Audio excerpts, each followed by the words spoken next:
ਅਗਲੀ ਖਬਰ ਵੱਲ ਚਲੀਏ। ਜੱਗੀ ਜੌਲ ਦੇ ਨਾਲ ਰਿਲੇਟਡ ਆ। ਇੰਗਲੈਂਡ ਵਾਲੇ ਇੱਕ ਨਵਾਂ ਲਾ ਲੈ ਕੇ ਆ ਰਹੇ ਆ ਜਿਹਦੇ ਵਿੱਚ ਉਹ ਕ੍ਰਿਮੀਨਲ ਇਮਿਊਨਿਟੀ ਦੇਣਗੇ, ਇਨੇਬਲਿੰਗ ਟਾਰਚਰ ਓਵਰਸੀਜ਼।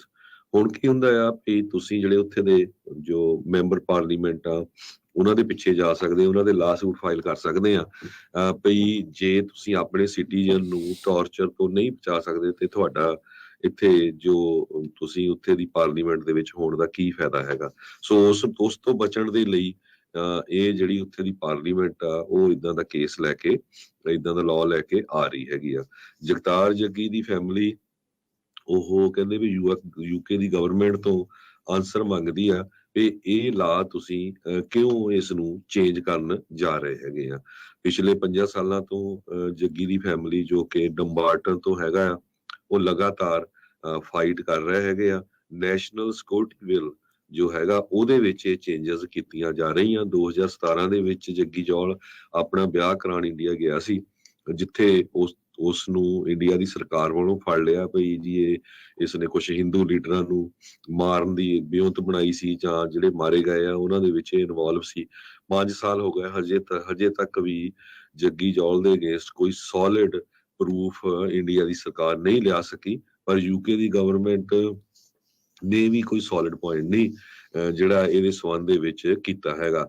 ਇੱਕ ਇਨਵੈਸਟੀਗੇਸ਼ਨ ਹੋਈ ਸੀ United Nation working group on arbitrary detention ਦੇ ਉੱਤੇ।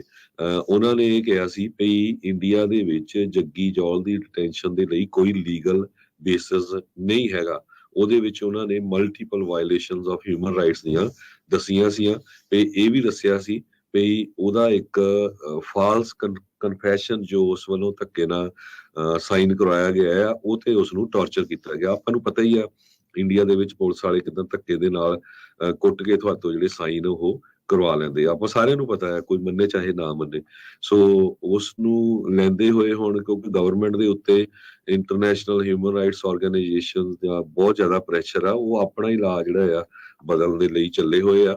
ਪਰ ਲੋਕ ਕਹਿ ਰਹੇ ਆ ਵੀ ਅੱਜ ਜੱਗੀ ਜੌਲ ਆ, ਕੱਲ ਨੂੰ ਕੋਈ ਹੋਰ ਵੀ ਕੋਈ ਗੋਰੇ ਮੂਲ ਦਾ ਜਾਂ ਕੋਈ ਹੋਰ ਵੀ ਬੰਦਾ ਕਿਸੇ ਕੰਟਰੀ ਦੇ ਵਿੱਚ ਫਸਿਆ ਹੋ ਜਾ ਸਕਦਾ ਆ ਤੇ ਇਹ ਫਿਰ ਤੁਸੀਂ ਜਿਹੜਾ ਲਾ ਚੇਂਜ ਕਰਕੇ ਤੁਹਾਨੂੰ ਜਿਹੜਾ ਆ ਇਸ ਤੋਂ ਤੁਸੀਂ ਮੁਕਤ ਨਹੀਂ ਹੋ ਸਕਦੇ।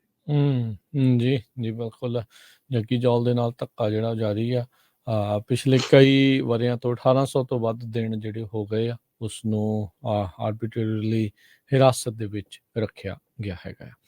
ਅਗਲੀ ਜਿਹੜੀ ਗੱਲ ਕਰੀਏ, ਬਫਲੋ ਨਿਊਯਾਰਕ ਸੁਪਰਮਾਰਕੀਟ ਦੇ ਵਿੱਚ ਮਈ ਮਹੀਨੇ 'ਚ ਗੋਲੀਕਾਂਡ ਵਾਪਰਿਆ ਸੀ, ਜਿੱਥੇ ਇੱਕ ਨੌਜਵਾਨ ਗੋਰੇ ਮੂਲ ਦੇ ਮੁੰਡੇ ਨੇ ਗੋਲੀਆਂ ਉੱਥੇ ਚਲਾਈਆਂ ਸੀਗੀਆਂ।